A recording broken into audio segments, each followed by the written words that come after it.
Hello, hello. Welcome in. Happy Wednesday, everybody. Welcome. Thank you guys for being here. If you want to go ahead and get up in the chat, let us know where you're tuning in from today. Go ahead and do that. We're going to get started really quickly here in the next few seconds, just because it is 11:01 and we have a lot to discuss today. So welcome in and thank you for being here. So good morning or good afternoon, depending on where you are tuning in from today, and welcome to our February webinar series brought to you by CPS HR Consulting, your partner for HR in the public sector. In today's webinar, we'll take a deep dive into the evolution of DEI and employee resource groups presented by CPS HR project consultant, Dr. Angela Love. And before we kickstart this session, I have some quick housekeeping notes as usual. So this webinar is being recorded and will be accessible for replay later in the day. We will post the recording and the slide deck on the CPS HR webinar webpage for your convenience, and we will also send all attendees an email with the link to the recording. All attendees will be in listen-only mode to ensure the best audio quality for everybody, so please feel free to use the chat feature to engage in conversation and share your thoughts with one another. If a question pops up during the webinar, please utilize the Q&A feature at the bottom of your bar here to send it in, and we'll get to as many as we can towards the end, time permitting. Lastly, in light of the current political climate and evolving conversations around DEI, I would like to kindly emphasize that today's webinar will focus strictly on the evolution of DEI over the past few years and the roles of employee resource groups. So we're just providing insights into the workplace trends and best practices at this time. Now, without further delay, I'm going to hand it over to Dr. Love. Take it away. Thank you so much, Marissa. Thank you, everyone, for joining me. I'm so excited to have this opportunity to speak with you today on the evolution of DEI. And we are going to talk about sustaining progress and leveraging employee resource groups. So I am Dr. Angela Love, Principal Consultant. I work on the organizational culture group here at CPS HR. My background is in organizational development and transformational leadership. I also have experience in employee engagement, HR management. I have worked in the public sector, nonprofit sector, education, and of course, diversity, equity, and inclusion. So that's a little bit about me. So you know who you get to spend the next hour with. So that's my introduction. Today, we're going to talk about the evolution of DEI, as Marissa talked about. We're going to talk about just a little bit of foundation as far as why we're having this conversation today. So we're not going to talk heavily into about DEI, but we are going to lay some groundwork. And then we're going to talk more specifically about the value and impact of ERGs, how we can amplify the success of ERGs. And then at the end of our session today, we do have time for some questions. By the end of our time today, we'll understand the evolution of DEI, the purpose of ERGs. We'll be able to recognize the value of ERGs. We will have developed some strategies for sustainable ERGs, and we'll be able to leverage ERGs for impact. All right, so let's dive right into our conversation. So as far as that historical context, I'm going to take us back, of course, to 2020, because that's when we really started to see a lot of engagement and conversation around DEI. So we all remember 2020 was a big year. We saw George Floyd's death. That happened live. Of course, that sparked some global protests that resulted in social justice movements. Now, in addition to George Floyd's death, there were other things that happened throughout 2020 that kind of re-engaged those social justice movements. And then we also experienced the pandemic. The pandemic itself uncovered some gaps in accessibility and highlighted some various inequities. And that's why I have the Starbucks logo here, because the pandemic also at the same time showed us some places where some access issues existed. For example, when the schools closed, we told all of our students to stay home and do their schoolwork from home. And it was at that time that we became aware we have entire communities, zip codes, neighborhoods with no access to Wi-Fi and technology. So we had students, camped outside of Starbucks and libraries to access Wi-Fi. We also had childcare issues. We understood at this time, again, during the pandemic, that in some houses there were no adults at home. Also highlighted by the pandemic, there was a conversation around essential workers. And so now we have another conversation happening around who the essential workers are. What does that mean for our children? What does it mean for students that are at home? Students that need to continue on in this learning, students that need to continue on learning with no access to Wi-Fi and technology. So we can see how in 2020, all of these things happening in conjunction with one another created this dynamic where we started to have more and more conversations around diversity, equity, and inclusion. And in response, our organizations started to make public statements. Organizations, because these things were happening live, we saw public statements and DEI pledges popping up throughout our country. And our organizations made these pledges focusing on racial justice, systemic justice, inclusive language. So we saw that our organizations became committed to figuring out how we can resolve some of these issues. Our leaders around the country said, hey, as we are uncovering some of these issues, what can we do internally within our organizations to start to resolve some of these issues?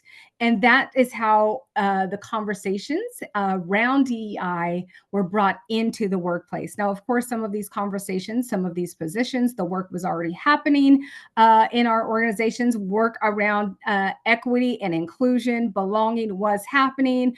But in 2020, there was absolutely a push as we watched some of these experiences unfold unlive, that our corporations, our businesses, public, private sector organizations said, we need to do the work to make sure that every employee and our communities feel a sense of equity, inclusion, and belonging.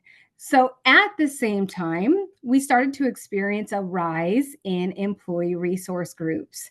And these employee resource groups help to amplify diverse voices. And this is important because in some instances, our corporations, businesses, organizations knew that the work needed to be done, but we didn't always know how to do the work. And enter our employee resource groups. We started to see that this is a great opportunity to ask our employee resource groups the questions. How can we assist in doing the work? What is the work that needs to be done? How can we partner with marginalized populations in doing this work? So we began to see that our ERGs are amplifying diverse voices. And we start to see the ERGs become critical platforms for engagement, belonging, and cultural awareness. So in 2020, the ERGs are not born, but they come more alive. So what is the purpose of ERGs? So ERGs, employee resource groups, are groups formed by employees to foster community and inclusion. So I want to pause here and make us aware, highlight the fact that ERGs are groups formed by employees to foster community and inclusion. So we want to make sure that these are employee formed groups. So, as employers, it is absolutely acceptable to assist and partner with our employees in forming these groups. But as employers, we want to make sure that we are not selecting employees and placing them in employee resource groups. What we want to do, what we'll talk about later, is say, hey, these are the initiatives, this is our strategic plan, these are the projects that we are working on, and we would like an ERG to partner and work alongside us. And we can assist in the creation of these groups. But we want to make sure that the employee base themselves create these groups with the goal of fostering a sense of community and a sense of belonging.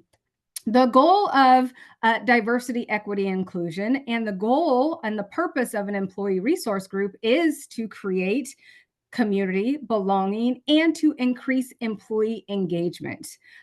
So, as we talk about fostering a sense of belonging, as we talk about fostering community, when we talk about building out inclusion, what we are talking about in a professional setting, when we're talking about in the workplace, is increasing employee engagement. We want to make sure that every employee experiences a sense of belonging so that they are highly engaged employees, which is a benefit to the organization and also a benefit to the employee. There's a sense of satisfaction when we feel like we belong. There's a sense of satisfaction when we feel like there's a sense of community, when our voices are amplified and we are heard, when we are a part of driving innovation and we are a part of organizational impact. There's not only great benefit to the organization, but to the employee as well. So when we talk about diversity, equity, and inclusion, and when we talk about the purpose and the continued focus on leveraging our employee resource groups, we want to be mindful of the goals of both. What is the intended outcome of diversity, equity, and inclusion? What is the intended outcome of employee resource groups? And those outcomes are these things that we see on the screen. Fostering sense of community, inclusion, belonging, and enhancing, increasing employee engagement. And so, as we mentioned at the onset of our meeting today, while there's conversation around the terms DEI in this today, we can continue to focus on the outcomes, specifically around enhancing employee engagement as we continue on in this conversation about employee resource groups. So there are several types of employee resource groups. I have a couple of examples here on the screen. Different focus areas can include, we can form groups by identity, by shared interest, by professional development. So for example, if we have employee resource groups by race, maybe that could look like something like a Black employee network that provides networking, mentorship, and professional development for Black employees. Maybe we have a gender-based employee resource group. These resource groups work to advance gender equity. They support underrepresented genders and create a sense of belonging and inclusion in the workplace. Women's leadership network would focus on mentorship, leadership development, and gender equity in the workplace. Some examples of shared interests. These are employee resource groups that bring together employees with common interests and passions like sustainability and green initiatives, those that advocate for environmentally friendly workplace practices and education, maybe working parents or caregivers. When we look at professional development, these employee resource groups help employees grow their careers through mentorship, through skill building, and leadership opportunities. And maybe there's a resource group such as an emerging leaders network, and that type of group would support early career professionals with networking and career development opportunities. So these are just some examples of employee resource groups. We are having a lot of conversations right now around different cognitive abilities. So, and employee resource groups for those with neurodiversities could be created within an organization. Those groups could advocate for accessibility and workplace accommodations. So a lot of opportunities to establish employee resource groups with different focus areas, and remembering, being mindful that the goal of the resource group is to create a sense of community and belonging, and to increase the sense of employee engagement for each of these groups. And again, to also figure out what you're going to talk about, how can we leverage the benefits not only for the group, the employees in the group, but how do we also create benefits for the organization for each of these groups? So when we talk about employee engagement and enhanced employee satisfaction, of course, this is a benefit to the organization. We know that employee satisfaction, engagement, retention is a cost saving to the organization. We know that employees that are highly engaged stay with the organization. We know that longevity is a goal when we seek out and acquire highly qualified employees. We want to keep those employees in our organization.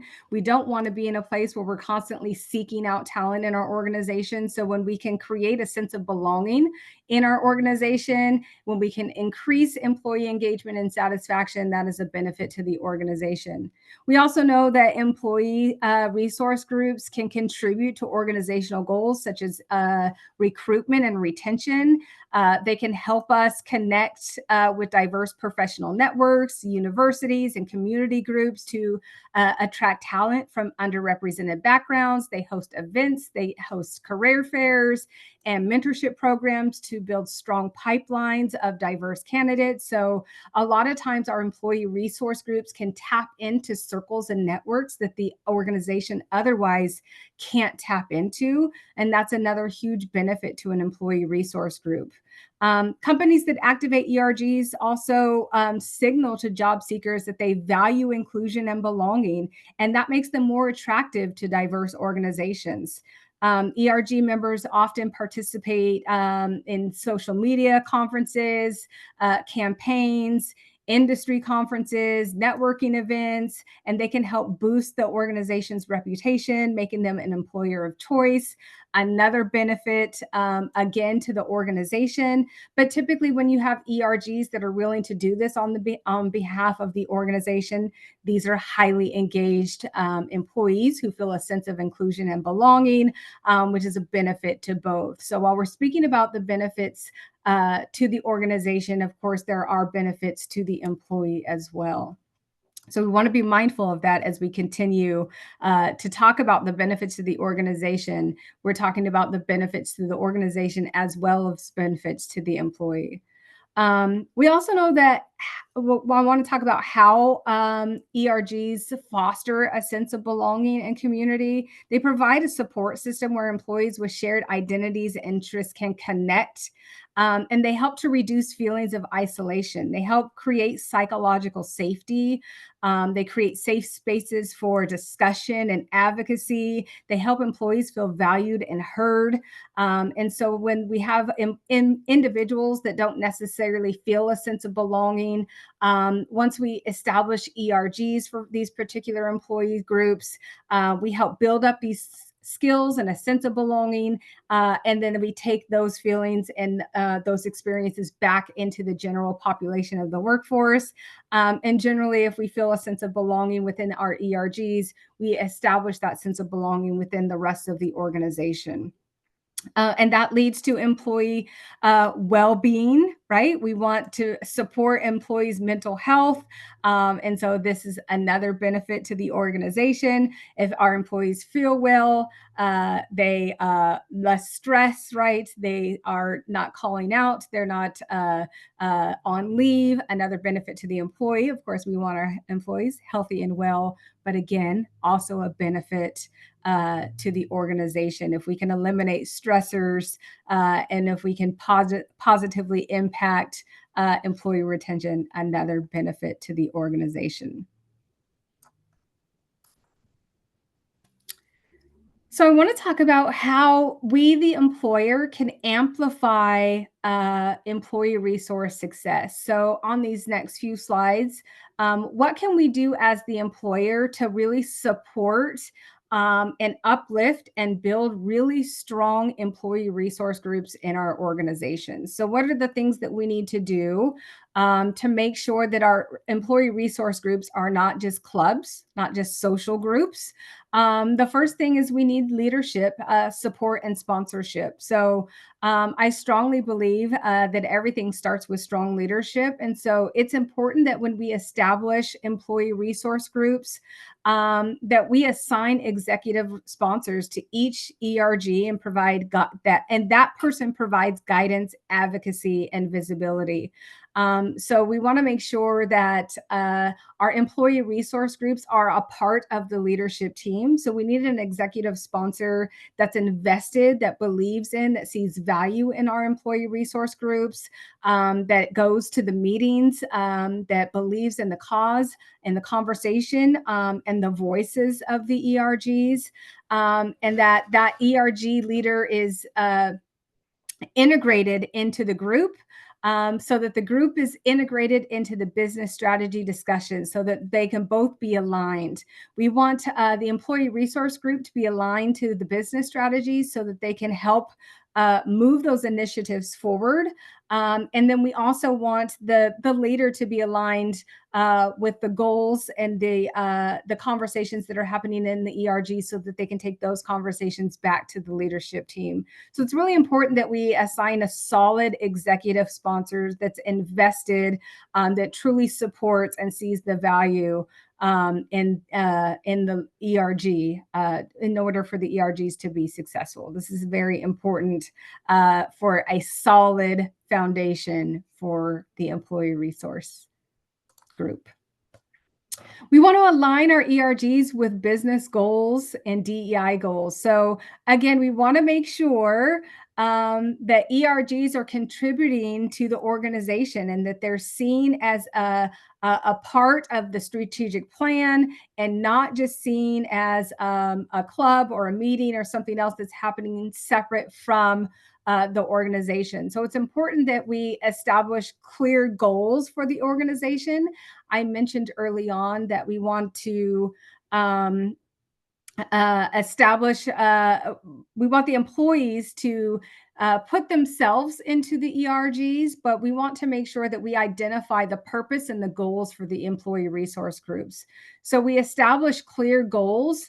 Maybe we have communicated throughout the organization that we're looking for ERGs to help with recruitment, or we need ERGs to help with retention. We need ERGs to help with employee engagement or policy development. Maybe there's a specific product development, a marketing strategy. There's something specific that's happening in the organization. And we want to communicate that out to the workforce, that there's a specific reason why we need assistance from employee resource group. And then we need to assist that employee resource group with understanding what that specific goal is and help that employee resource group, maybe with the help or through their executive sponsor, and understanding how that employee resource group can help with those goals, right? Maybe we help the employee resource group come up with SMART goals and ways that they can measure those goals. But we need to make sure that the goals of the employee resource group align with the goals of the organization so that we can see how the two groups are working together so that we can measure the benefit and the outcomes of the employee resource group. It's important, even across the organization, that we understand the contributions of the employee resource group. And then as other employee resource groups pop up throughout the organization, we're able to speak to this employee group assisted us with XYZ. We were able to increase our recruitment of this population by this much. This resource group went out to this market and got this feedback for us and brought us back. This resource group brought back this information and helped us develop this product.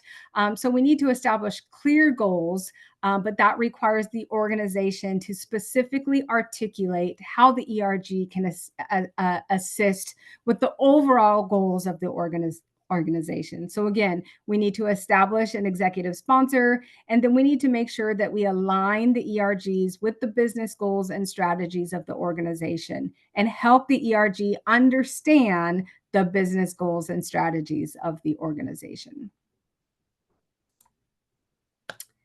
Next, we want to provide ERGs with resources and funding. So if we are expecting an employee resource group to help the organization, specifically in some of those areas that we mentioned, product development, marketing, recruitment, if we are expecting them to operate or to assist with some part of the strategic goal of the organization, just as we would allocate funding to any other part of the organization, to any other goal, we should allocate resources to our employee resource groups. We should, if we see true value in our employee resource groups, we should allocate funding, and they should be a line item in our annual budget so that we can assist our employee groups with their programming, with their workshops, with their networking events, with community outreach.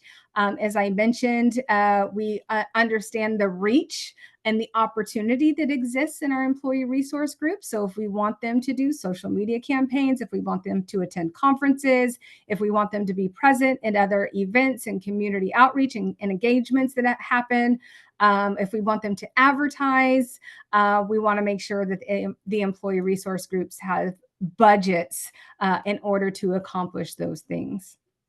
We also want to make sure that we offer dedicated work hours for employee group participation. One drawback that often happens with employee resource groups is they are expected to do this work on behalf of the organization on top of their normal responsibilities. And so it's always a benefit if we can allow employees to dedicate time to their employee resource group activities. So if we're asking them to go out and speak to the community, if we're asking them to attend a workshop, if we're asking them to attend a focus group, if we're asking them to attend a leadership meeting, or to review an annual report, something of that nature, that we allow employees time, 2 to 4 hours per month, for example, for their ERG activities. And that it's not that they are required to spend their lunch break or to meet on Saturdays or after work for these ERG activities. Because again, this is an extension of the organization. They're seen as a value and an asset to the organization. And so just as we would give our leadership team time to work on their assigned task or their assigned goal within the strategic plan, we would want to offer the same opportunity to our employee resource group. So it's important that we offer dedicated work hours to strengthen up the opportunities for those employees in our employee resource groups. We also want to provide training and development resources. Again, because these are not clubs, we're seeing these as structured opportunities for collaboration within the organization, especially also because we are asking our employee resource groups to work alongside us strategically as an organization. So if there are areas where training needs to occur, we should offer those training and development opportunities. If they are working alongside leadership, maybe we are offering a leadership opportunity. We're offering public speaking opportunities. We're allowing opportunities to sit in on leadership meetings. We're maybe offering an opportunity to attend a conference if they need an understanding of our financial reports or something of that nature. But we should offer training and development resources and coaching opportunities for our ERG leaders so that they can lead our ERGs in a way that allows the rest of the ERG to support the goals and intended outcomes of the organization. We want to be mindful of if we are asking, we're talking about amplifying ERG success. So if we are truly leveraging our ERGs in this way, then we want to pour the resources into them so that we can get these things out of our employee resource group. So if we really want to tap into our ERGs as a resource, it will require us to pour into them as far as resources and funding training and development. Otherwise, they will or could potentially be seen as a social club that we're not investing in. But if we want to see some outcomes from our employee resource groups, it's absolutely worth investing in these particular ways. So also we want to be able to measure the success and demonstrate the impact of our employee resource group. So it is important that we are able to monitor and that we do monitor the work of our employee resource group. So we build them up. They should have a mission, a vision, a strategic plan. Those plans of the employee resource group should align to the overall strategic plans of the organization. Maybe they have an assigned task. There's something specific that they're working on that they are assisting the leadership team with. And we should be able to measure how well they are doing that work. So we should also, we should do things like an annual survey to assess engagement. How well are we doing the work? How well are we attracting members? How well are the members engaging in the work? Do we have a workforce on this team? Do we only have one or two people that are engaging in the work? Did recruitment happen along the way? Did the ERG increase along the way? We should be able to share impact reports with our executive team that highlight the contributions of the team. And maybe it is not just that executive sponsor that is giving that report, but maybe the ERG is invited to a meeting to share the contributions and highlight the meaningful work that was done by the ERG. Again, that is a coaching and learning opportunity for the ERG. We should use KPIs, key performance indicators, engagement rates, participation in leadership roles. We're monitoring, how often these members get promoted within or externally. We should truly be monitoring the success of our ERGs if we are truly invested in lifting them up in this way. Now, when we look at ERGs traditionally, sometimes they are seen in a different way. This is a different approach to how we could look at our ERGs. If we have an ERG out there, we have women in leadership, or we have some type of ERG, and we know that they're just out there. They meet quarterly. We don't do much. This will require a shift in our approach in engaging our ERGs. This is an opportunity to really solidify, to build them up, and to see them as our ERGs as a strategic partner to our organization. So these are opportunities to take back some of this information, to establish some meetings with our ERG leaders, some meetings with our leadership team to say, how can we really tap into our ERGs, see them as a resource? How can we invest in them? How can we shift them and really strengthen them to be a value and an asset to our organization?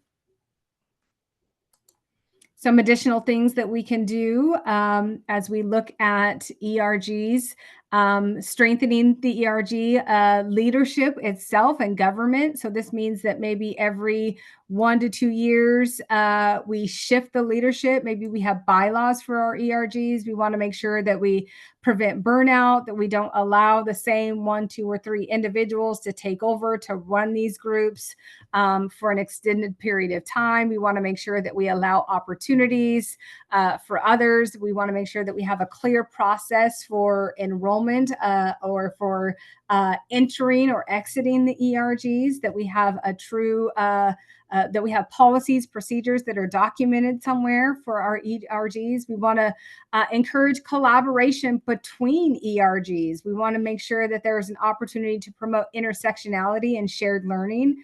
When we talk about inclusion, when we talk about belonging, when we talk about all of the things, engagement that we are trying to accomplish through our ERGs, it's important that we don't silo our ERGs. So we want to make sure that we even have an opportunity for our ERGs to work with one another. So what type of opportunities exist for our individual ERGs to engage one another? What opportunities exist for collaboration and partnership, even within the different ERGs? When we talk about increased visibility and recognition, ERGs gain momentum when they are celebrated and seen as a core part of the company culture. So we want to host ERG spotlight events where groups share their initiatives with the entire company. Maybe that's something that lives on the intranet. Maybe there's a newsletter.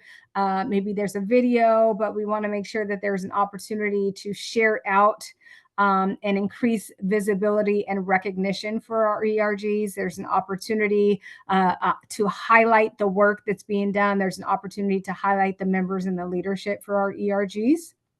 And when we talk about expanding ERG influence, how can ERGs extend their impact by engaging with communities? Again, we talk about the reputation of the organization. Our ERGs assist in great ways with influencing our reputation beyond the workplace. They can get into the community.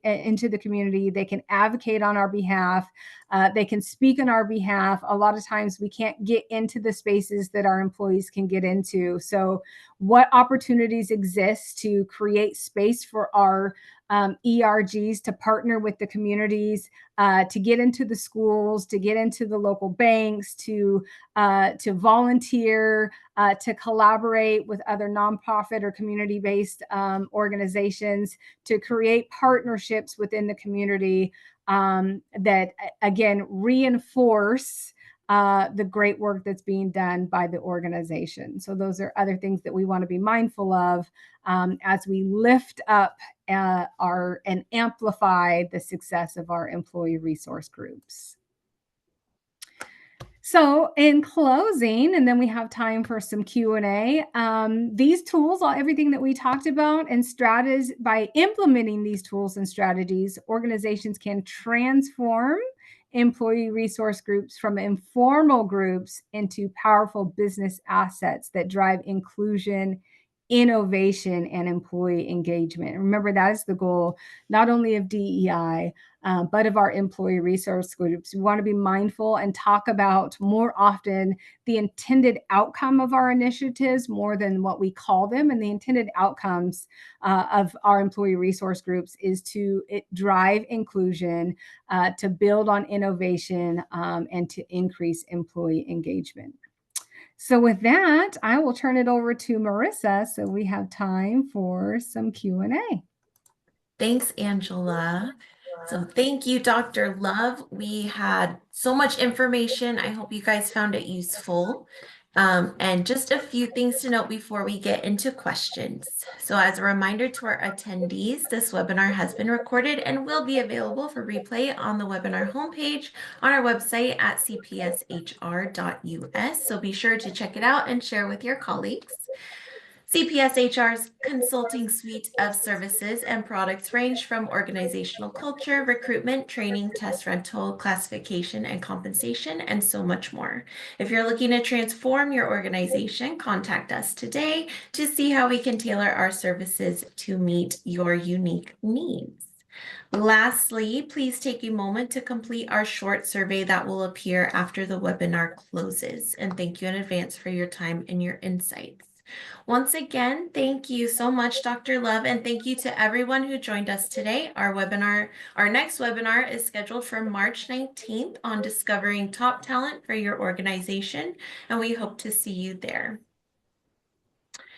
We did have one question that came in, and I think we just need a little bit of clarification on exactly which things you're referring to. So let me open that one moment.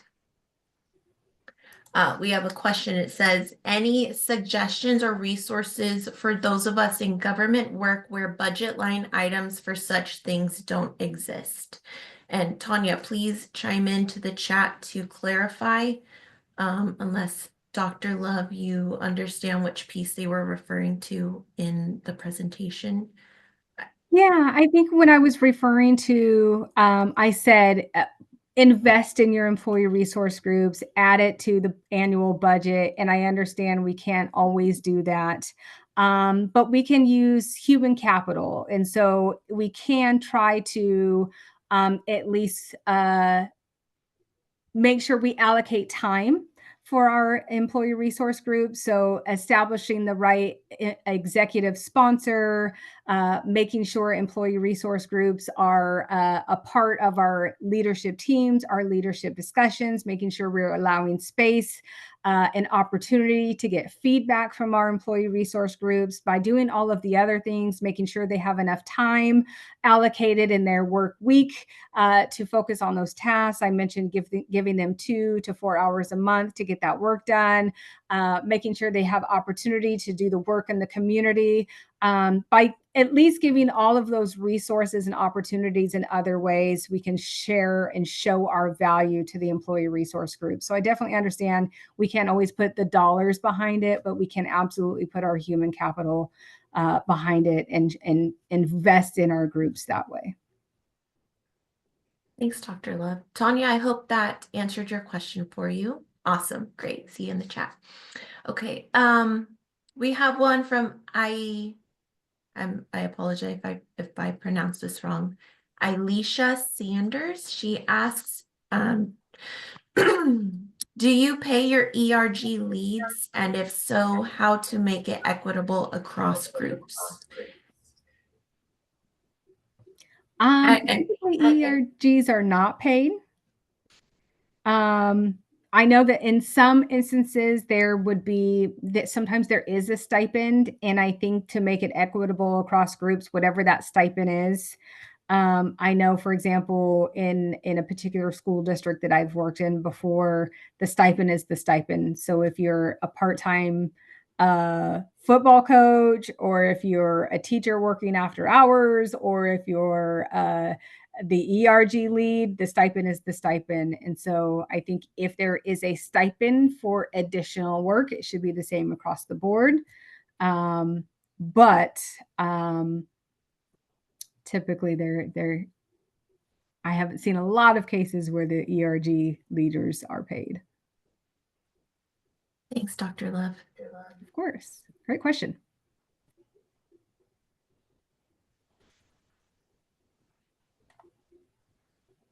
I saw one more come in. Oh, we have one from LaSasha.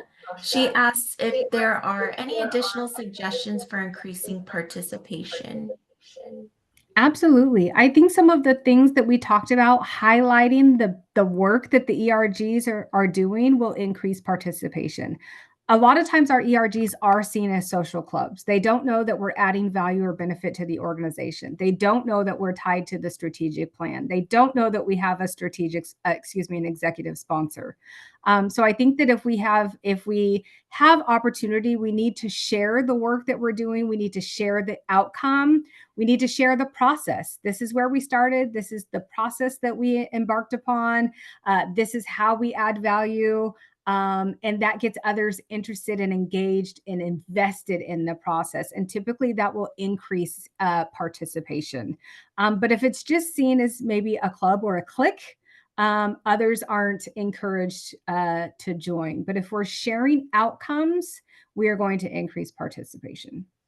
And also by rotating, as I mentioned towards the end, we need to make sure that we rotate, that we have some sort of governance policy that rotates that leadership. If it is the same type of the same 2-3 people for years on end, that can be a hindrance to participation. So we need to make sure maybe in the beginning it's a 6-month rotation or a 9-month or a 1 year, but we need to make sure that we have a process for rotating that leadership in the ERG, because if it's Dr. Love and you don't appreciate Dr. Love and it's Dr. Love forever, you're not ever going to join, right? So there needs to be a way that Dr.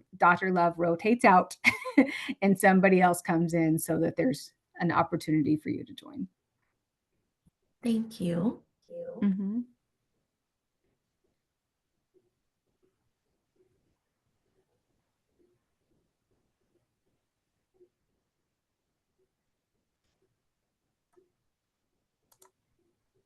This one does touch on the political landscape just a bit, and just a friendly reminder that our focus is on ERGs today, but I think this one would be an exception. Given the political landscape around DEI, what language or framing is most effective for engaging stakeholders who may be skeptical or resistant to,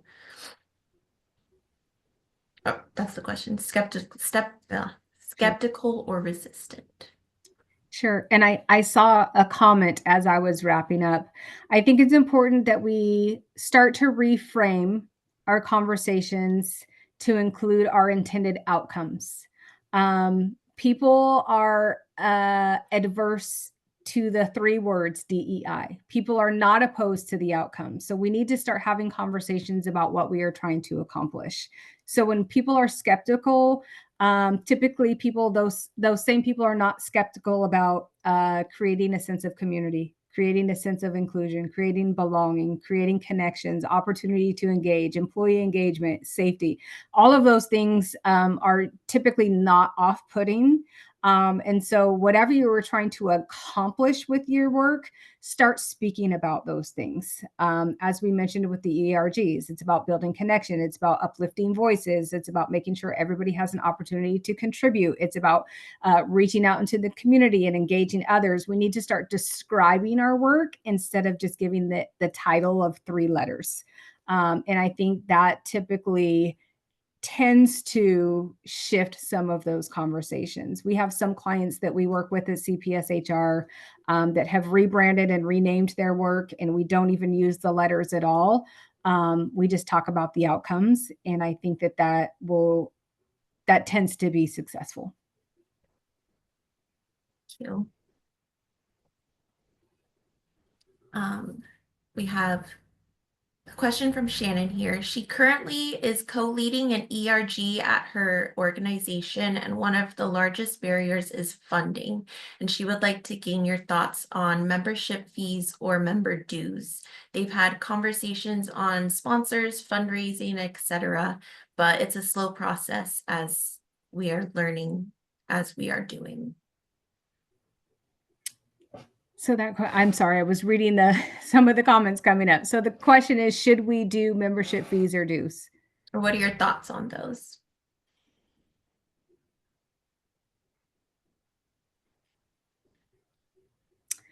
I'm considering. I'm hesitant. I don't see a problem with membership fees or dues. I would make them voluntary.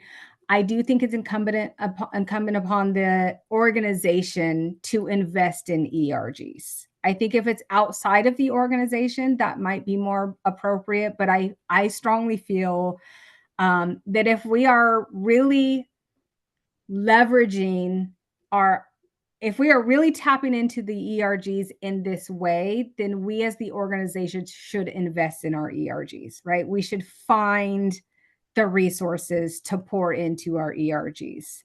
And if you consider some of the things that we as an organization spend our finances on, sometimes it's just a matter of reallocating those funds. Sometimes it's one less pizza lunch for a team, right? That we reallocate those funds to the ERG, or it's one less in-person meeting and we reallocate those funds to the ERG. So I think it's for me, I feel like as an organization, our leadership teams need to do a better job of seeing the value in the ERGs.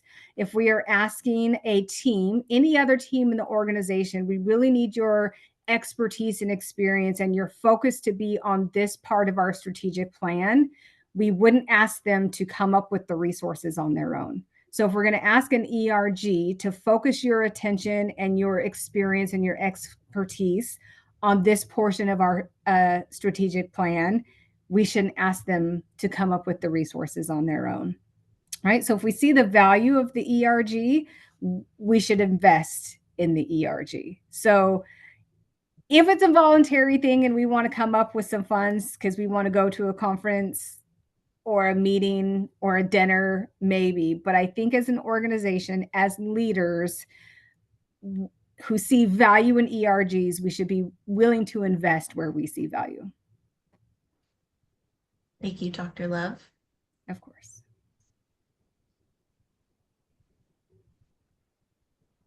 Um, This one, I think this question would have a long answer that would need more time. The question Okay. is, what are the key steps to setting up a successful ERG and what pitfalls should organizations avoid? I think, Angela, if you have any pitfalls that they could avoid, I think that would be helpful. And then Sure. if you want more information on ERGs, Rovine, you can reach out to us in the survey Yeah. directly. I think the first pitfall is not having a purpose, right? If we're going to set up an ERG, we need to have a purpose for the ERG.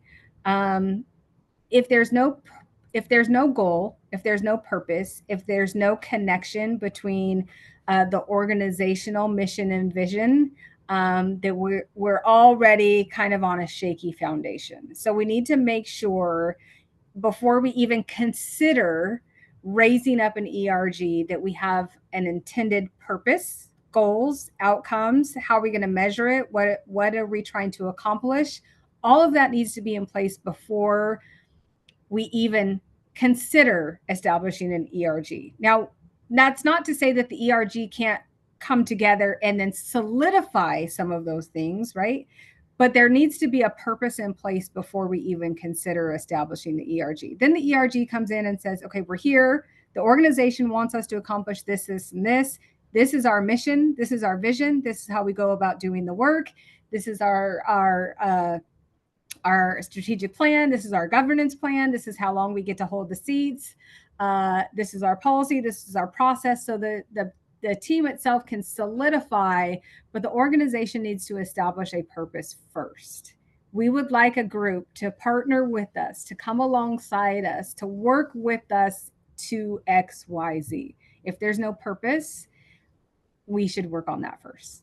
That's the first pitfall is we tend to say, hey, we want everybody to feel like they belong, so go form some groups for yourselves. And well-intentioned, but not great outcomes.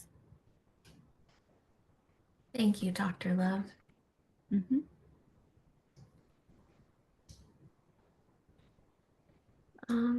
Okay, this is from Anonymous. We have a monthly presentation from different divisions to present something about the work they do. Our 3 ERGs presented to the entire department and had a panel discussion with ERG chairs and vice chairs. So to showcase what we do and why we do it. Thought is showcased who we were. I'm not sure what the question is. Anonymous, if you could elaborate a little bit in your question, follow up, we can get to that. Okay. But if it's a comment, I love it because it's great that there's a report back mechanism. So if it's just a comment, it's a great comment. Yes. Okay, just a comment. Thank you for clarifying. Perfect. With that, we have no more questions, so I'll give 5 more seconds if someone wants to type something up. Otherwise, we can end early today. I also see the discussion that's going on in the chat, replying to one another. Thank you for that. That's all very helpful.